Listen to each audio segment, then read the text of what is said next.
Nova Manhã.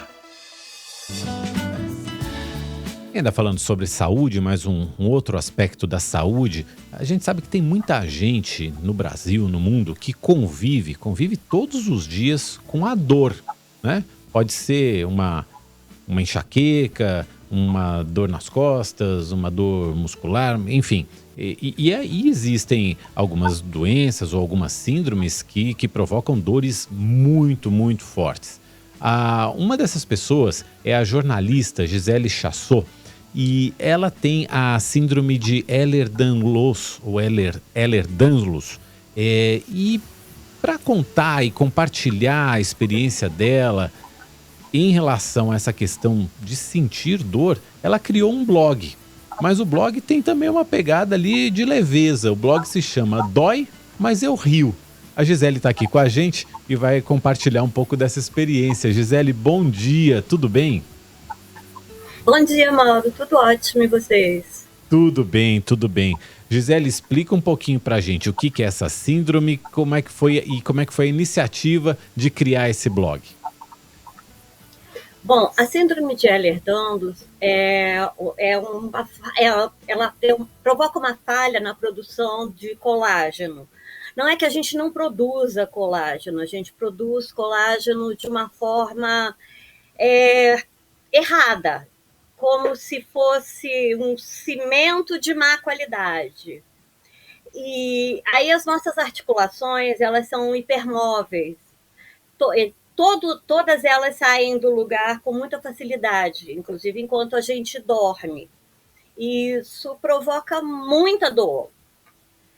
A ideia do blog é mostrar que, apesar disso, apesar da doença rara, a gente é diferente, mas é igual, entende? A gente trabalha, a gente vive. Algumas pessoas têm o quadro de uma forma mais grave.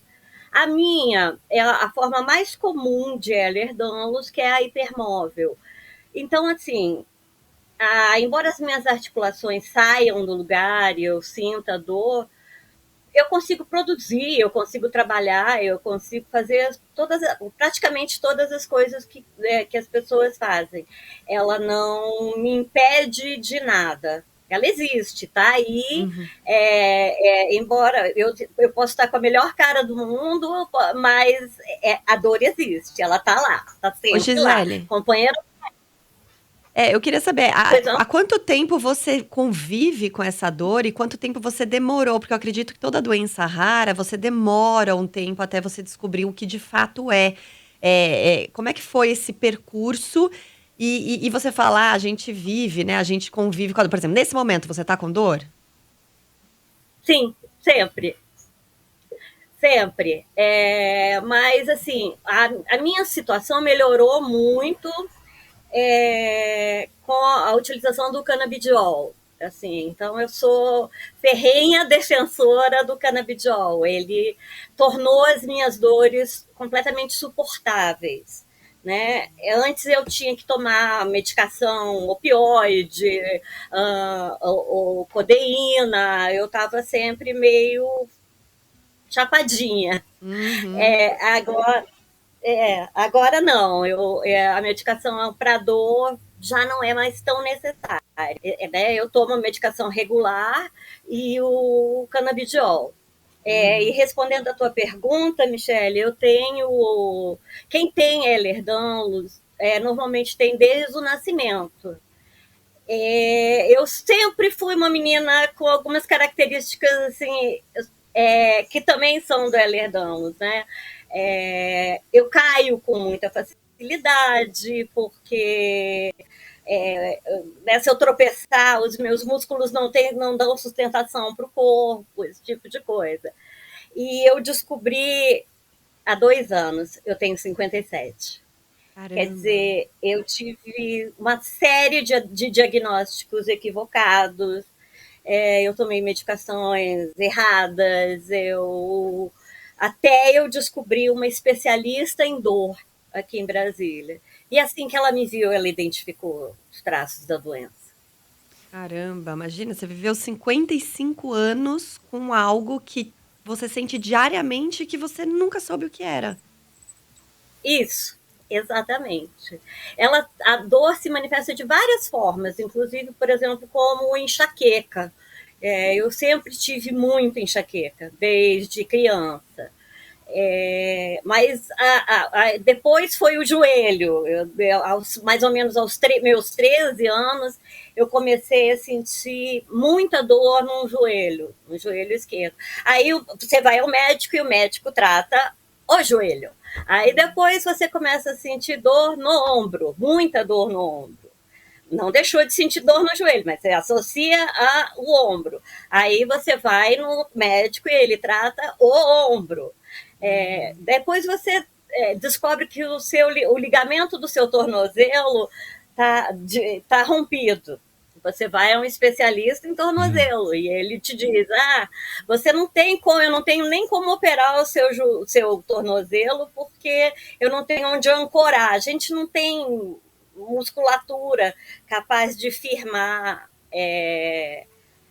vamos dizer, a costura do ligamento rompido. É complicadinha.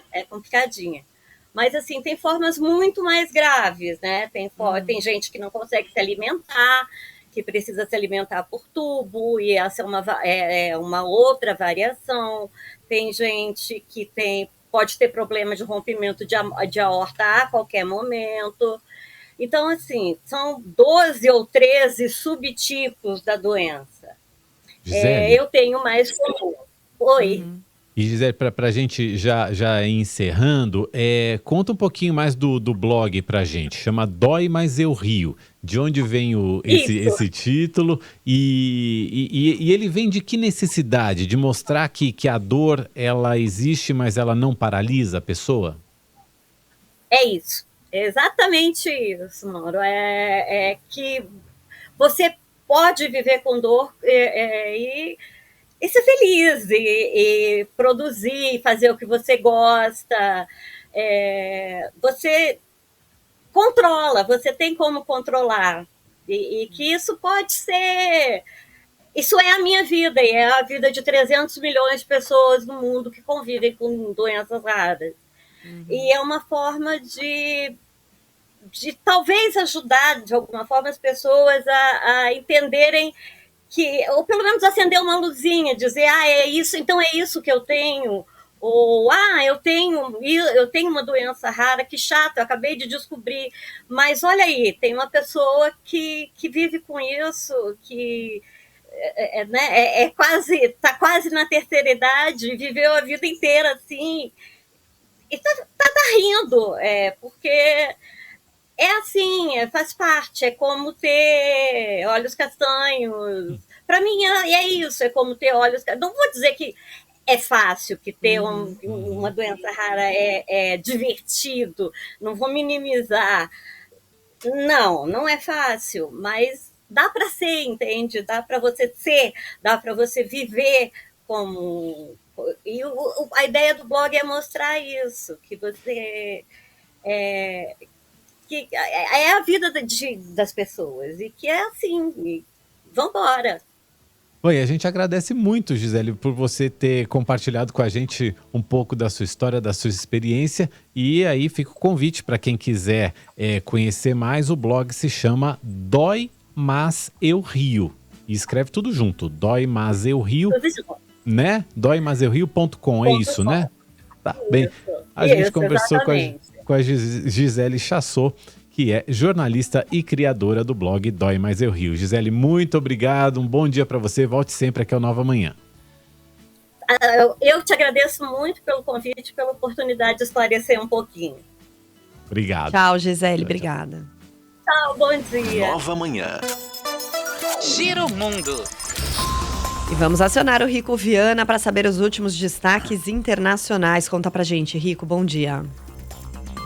Bom dia, Michele. Bom dia, Mauro. Chegou a 8.700 o número de mortos no terremoto da Turquia, que também atingiu fortemente a Síria. Especialistas alertam que o número ainda vai aumentar consideravelmente. Na Turquia, o número de mortos chegou a 6.234. Na vizinha Síria, que a gente falou, já devastada por 11 anos de guerra, o número de mortos subiu para mais de 2.500 durante a noite. O presidente turco Tayyip Erdogan declarou estado de emergência em 10 províncias, mas moradores de várias cidades turcas danificadas expressaram raiva e desespero com o que disseram ser uma resposta lenta e inadequada das autoridades. Erdogan, que enfrenta uma eleição duríssima em maio, deve visitar algumas das áreas afetadas nesta quarta-feira. As autoridades turcas dizem que mais de 13 milhões de pessoas foram afetadas em uma área de aproximadamente 450 quilômetros, de Adana no oeste a Diyarbakir no leste. Isso representa uma área maior do que a distância entre São Paulo e Curitiba. Mudando de assunto, o presidente da Ucrânia, Volodymyr Zelensky, é aguardado nesta quarta-feira no Reino Unido para sua segunda viagem ao exterior desde o início da invasão russa. Zelensky se reunirá com o primeiro-ministro britânico, Rishi Sunak, e discursará no parlamento. Segundo Downing Street, em um comunicado, Londres vai oferecer treinamento para as tropas ucranianas, incluindo a formação de pilotos de caças. Por último, Joe Biden, presidente dos Estados Unidos, realizou ontem o seu segundo discurso ao Estado da União. O líder norte-americano focou em assuntos internos, dedicando apenas os minutos finais da sua fala às relações dos Estados Unidos com outros países, falando também da polêmica do balão. Logo no início do discurso, o democrata pediu aos membros do Partido Republicano que trabalhem com ele para terminar o trabalho de reconstruir a economia e unir a nação. Alguns republicanos o questionaram, vaiaram e zombaram durante o discurso de 73 minutos. Biden também pediu reformas no policiamento e deu uma prévia do discurso que deve ser utilizado na campanha do ano que vem, como que a economia está se beneficiando de 12 milhões de novos empregos. Mauro Michele, volto com vocês. Nova Manhã. Jogada com Jorge Vinícius. Notícias internacionais também com Jorge Vinícius. Notícias. E de dor também, né? Tá tudo interligado. Tá tudo interligado hoje. Não deu, né, Jorge? O que aconteceu com o Flamengo lá no Marrocos? Bom dia para você. Oi, Mauro, bom dia. Olá, Michele, bom dia a você, a todos que nos acompanham. Do áudio do Jorge, a gente está vendo ele aqui no YouTube, mas falta o áudio, acho que agora tem. Oi, Jorge, bom dia. Oi, Mauro, bom dia a você. Olá, Michele, bom dia a todos que nos acompanham. E é verdade, né? Os deuses do futebol ontem puniram primeiro os dirigentes do Flamengo e depois o técnico Vitor Pereira. E, consequentemente, o Flamengo nas semifinais de clubes disputado no Marrocos. O Flamengo ontem perdeu para o Al Hilal da Arábia Saudita por 3-2 e agora vai disputar a decisão do terceiro lugar no próximo sábado, 12h30, horário de Brasília, contra o time que perder hoje a outra semifinal às 4h no horário de Brasília, no confronto entre Real Madrid da Espanha e Al Ahly do Egito. O Flamengo ontem, com 3 minutos, já estava perdendo. O grande nome da partida, o jogador Al-Dawsari, fez de pênalti 1-0 para a equipe da Arábia. O Flamengo, logo na sequência, quase empatou o jogo com Pedro, depois de pênalti nos últimos instantes do primeiro tempo, que causou expulsão do Gerson, jogador do Flamengo. Al-Dawsari também de pênalti fez o segundo gol. O primeiro tempo terminou com 2-1. No segundo tempo, Vieto fez o terceiro gol do Al Hilal, e aí o Flamengo buscou uma reação, mas já era tarde. O Pedro fez o segundo gol e ficou nisso aí. E por que eu disse que os deuses do futebol ontem puniram os dirigentes do Flamengo e o técnico Vitor Pereira e, por consequência, o Flamengo nesta competição internacional? Porque o Flamengo tinha um técnico super campeão, campeão da Libertadores, da Copa do Brasil, Dorival Júnior, foi tirado do cargo, foi demitido injustamente para a chegada de um treinador que saiu do Corinthians, dando um chapéu com um comportamento nada exemplar, o português Vitor Pereira. Começo ruim do técnico português, já com esta eliminação precoce nas semifinais do Mundial de Clube do Marrocos. E eu vou pegar uma frase, Mauro e Michele, do ex-treinador e hoje dirigente Muricy Ramalho, uma figura muito conhecida no nosso meio e uma figura muito carismática, né? O Muricy é um cara que eu gosto bastante. Ele tem algumas frases de impacto, de efeito. E resumo essa eliminação do Flamengo nas semifinais e a disputa do terceiro lugar agora com a seguinte frase do Muricy: a bola pune. E a bola puniu ontem o mau comportamento dos dirigentes do Flamengo na decisão tomada errada de demitir o Dorival Júnior e trazer Vitor Pereira, técnico português, para comandar essa equipe, Mauro e Michele. Você queria estar na pele do Vitor Pereira? O cara tá mal com a torcida do Corinthians e tá mal com a torcida do Flamengo. Tá fácil a vida dele? E tá mal com a sogra também, né? Porque falou que ia voltar pra cuidar da sogra e de repente o Flamengo foi lá, ofereceu uma bolada e não, vamos ficar então. E é isso, mas olha, o Mauro até tava me mostrando mais cedo o vídeo lá de um dirigente do Flamengo falando Real Madrid, a sua hora vai chegar, tal. Não podemos descartar 100% que não vai enfrentar o Real Madrid, né? Porque tá cheio de desfalque aí, mas a chance é muito pequena, né? Já pensou uma final árabe? Vamos ver o que vai acontecer hoje também às 16h nesse outro jogo da semifinal, porque como você citou, Michele, o Real Madrid tá cheio de desfalque. Courtois, o goleiro, não joga, Karim Benzema não joga, o Éder Militão não joga. Mesmo eles sendo inscritos, né, esses jogadores sendo inscritos para o Mundial, eles não vão jogar hoje. Na possibilidade do Real se classificar para a decisão no sábado às 16h contra a equipe da Arábia Saudita, o Al Hilal, aí sim há uma possibilidade deles voltarem para essa partida da final. Vamos ver qual será o destino do Real Madrid hoje. Se perder o Flamengo, só que na decisão do terceiro lugar. Já pensou? Ô Jorge, vamos continuar com os fatos internacionais, porque a gente tem um registro histórico aqui, né? O LeBron James bateu o recorde de maior pontuador da NBA, né?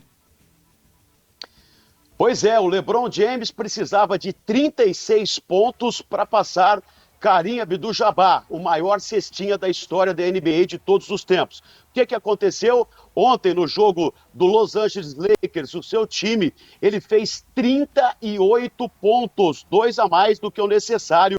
O novo recordista de pontos, o novo maior cestinha da NBA, agora com 38.390 pontos.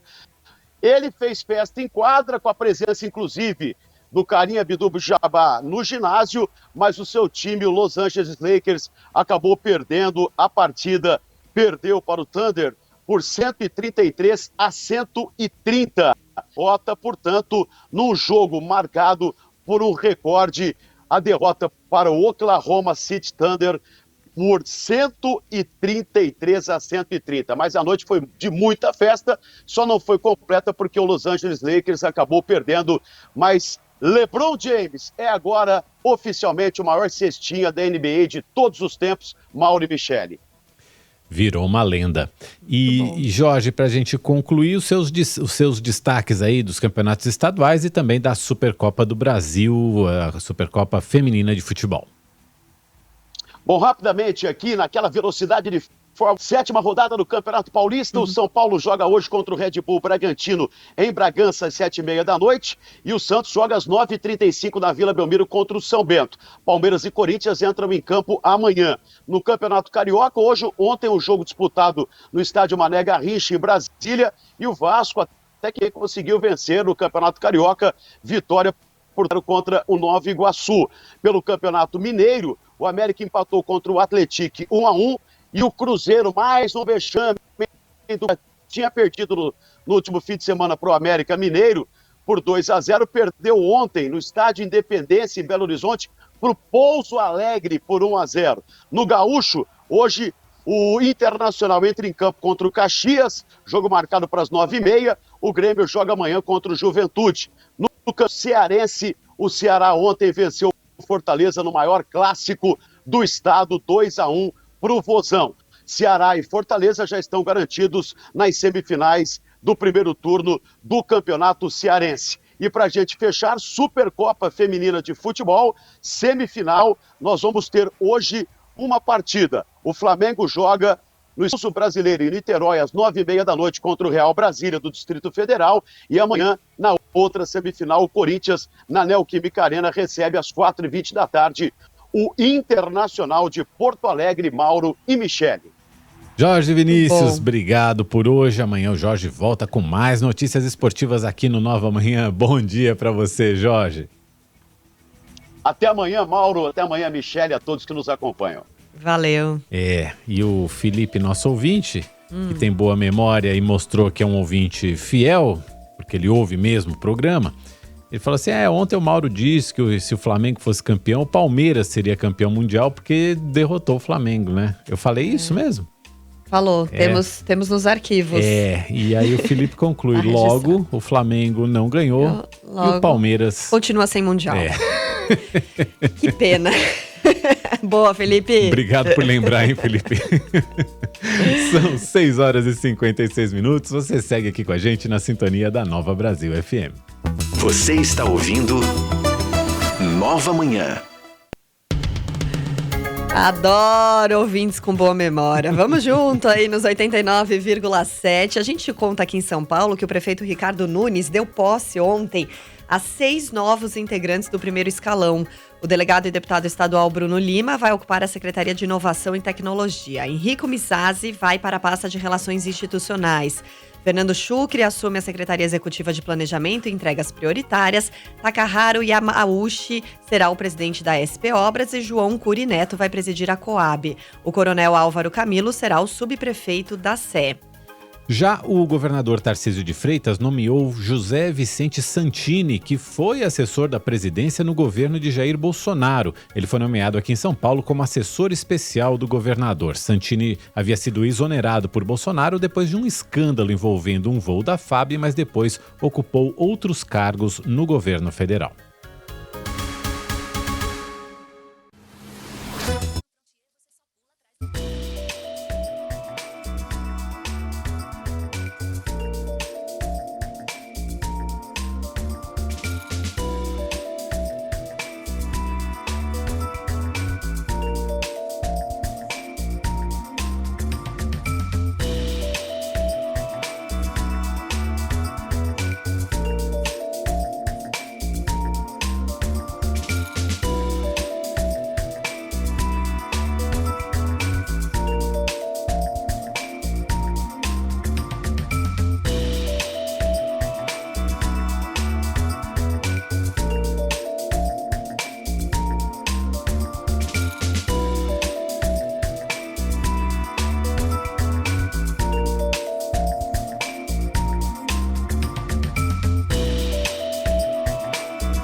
Você está ouvindo Nova Manhã. Agora 7 horas em ponto, pelo horário de Brasília. Não vai se atrasar, hein, ouvinte? Você está no Nova Manhã, o jornalismo aqui na rede Nova Brasil FM, a rádio que te acompanha sempre com música de ótima qualidade todos os dias, pelas manhãs também com jornalismo. Eu, Michele Trombelli, sigo por aqui, Mauro Talhaferri, toda a nossa equipe a postos para te informar e para te acompanhar. Isso, estamos também no youtube.com/novamanhã. Certo? Certo. Não, eu tava vendo aqui, o Rocha foi além. Falou que você foi o culpado pela derrota do Flamengo. Não. Quem mandou colocar o Palmeiras na jogada afundou o Flamengo, disse aqui o nosso ouvinte. Aí não. Ó, flamenguistas, eu vou dar... O telefone do Mauro é o 11-9... Aí não, me tira dessa. Vai conversar lá com o Vitor Pereira. Esse tá bem. Esse, falar um negócio. Não queria estar na pele do Vitor Pereira hoje, não. Nossa, que situação. Que situação. Não, e o pior de tudo que eu tava vendo umas análises, que de fato ele mandou mal.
Nova Manhã. Conexão Brasília com Diego Amorim.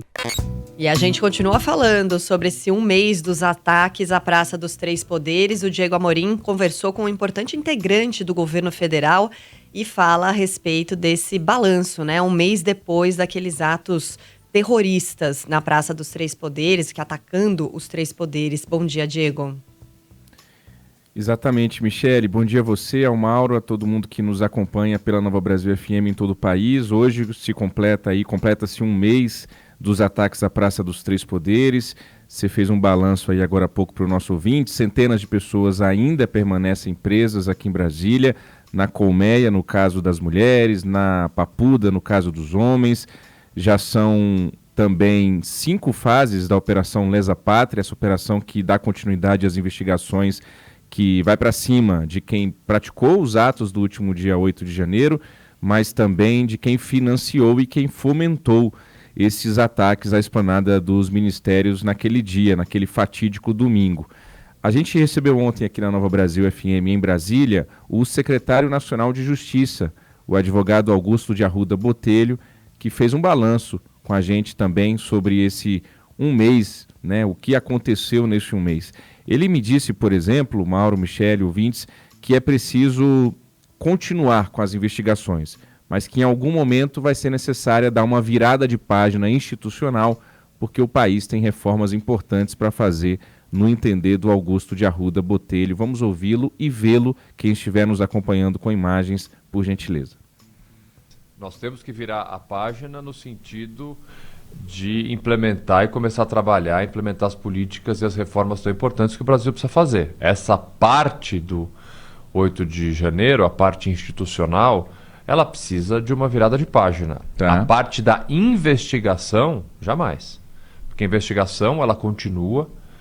A investigação, as fases da operação feita pela Polícia Federal continuarão, porque há partes dessa investigação que naturalmente elas são, eu não diria mais sensíveis, mas mais trabalhosas, que envolvem aí quebras de sigilo, uma série de outras informações. Então, essa parte, e eu concordo com o nosso colega de Ministério da Justiça, ex-interventor, secretário executivo do Ministério, Ricardo Capelli. Eu também perguntei ao Augusto de Arruda Botelho o que ele sentiu naquele dia 8 de janeiro, né? Eu acho que o dia 8 vai ser como o 11 de setembro, que até hoje a gente se pergunta onde você estava, o que você estava fazendo, né, no dia 11 de setembro.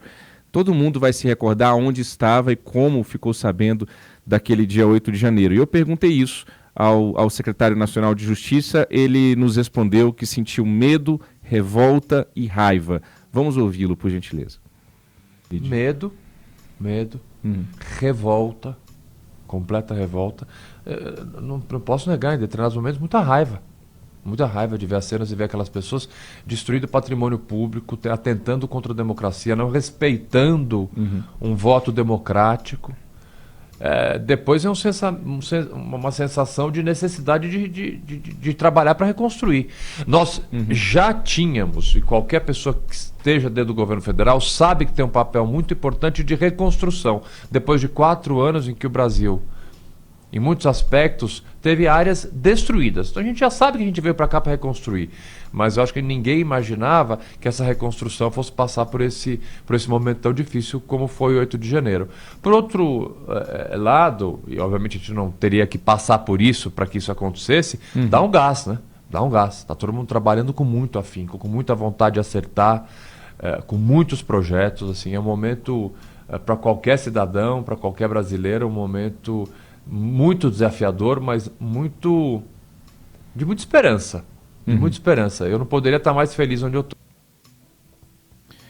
Essa semana eu voltei à Esplanada dos Ministérios, Mauro, Michele, fui ao Palácio do Planalto para uma conversa lá e as coisas estão começando a voltar à normalidade do ponto de vista de estrutura física, né? Alguns tapumes ainda, alguns vidros a serem colocados no Palácio do Planalto, mas lá no Supremo Tribunal Federal já está praticamente tudo novinho de novo. Foi reinaugurado, digamos assim, na abertura do ano do Judiciário na semana passada. E o Augusto de Arruda Botelho, secretário nacional de Justiça, também comentou a destruição no Supremo Tribunal Federal e insistiu que nenhum brasileiro poderá nem deverá esquecer o que aconteceu no dia 8 de janeiro para que isso jamais se repita. Vamos ouvi-lo por uma última vez, por gentileza. A cena do Supremo Tribunal Federal sendo destruído com aquela violência como foi, porque eu não sei se você compartilha dessa mesma opinião que eu tenho, mas eu via dentro do Supremo uma raiva maior dos golpistas, né? Um ataque mais virulento, assim, mais visceral em relação ao Supremo. E o resultado prático disso foi o que a gente viu, a destruição completa. E por outro lado, me deu obviamente... Uma sensação dúbia, né? Eu fui na sessão solene de abertura do ano judiciário, agora na semana passada, no Supremo absolutamente reconstruído, novo, com cheiro de novo. Entrar lá me deu uma sensação de alegria por perceber, olha, conseguimos reconstruir em tão pouco tempo isso, mas é aquilo que a gente estava falando no começo da entrevista. Não podemos esquecer. Não é porque o carpete foi trocado, os móveis foram invernizados novamente, as lindas poltronas do plenário do Supremo Tribunal Federal reformadas, é que a gente vai deixar de esquecer as marcas. Tanto que o Supremo deixou ali nos salões em volta do plenário parte daquilo que foi destruído. Uma Constituição queimada, vidros estilhaçados, cadeiras quebradas, e aquilo vai ficar ali, para que a gente não esqueça do que foi 8 de janeiro. Muito bem, este foi o Augusto de Arruda Botelho, secretário nacional de Justiça, que esteve ontem aqui em Brasília, na Nova Brasil FM, e eu trouxe para o nosso ouvinte de toda a rede os destaques dessa entrevista agora no Conexão Brasília. Mauro, Michele. Diego Amorim, obrigado por hoje. Importante a gente lembrar e lembrar sempre do que aconteceu no 8 de janeiro, um mês dos ataques em Brasília. Obrigado, Diego. Até amanhã. Até amanhã. Nova Manhã. Conexão Brasília com Diego Amorim.